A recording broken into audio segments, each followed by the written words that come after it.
May tsuper daw na biyaheng Lagro Fairview na umani ng online road rage.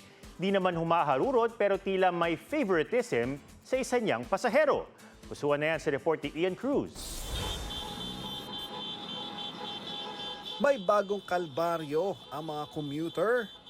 Di ang petrolyong nagmamahal, kundi ang nagmamahal na tsuper.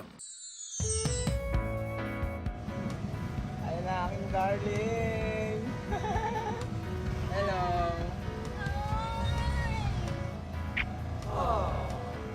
Rutang personalan ba to? Na para bang may nasagasa ang mga single na pasahero.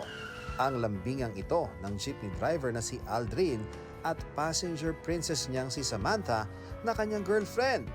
Kinaiinisan, kinakikiligan ng mga netizen.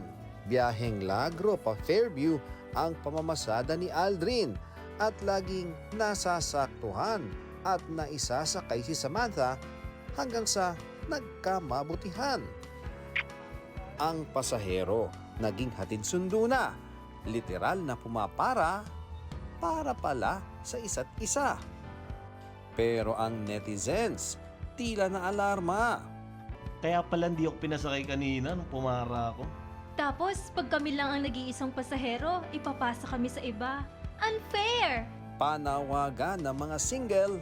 Itaas ang presyo ng diesel! Yes to jeepney face up! Yes to jeepney face up! Pero biro lang yan. Paano daw ba kasi sila sasakay ng jeep kung mahal na nga ang pamasahe, di pa afford ang lambing?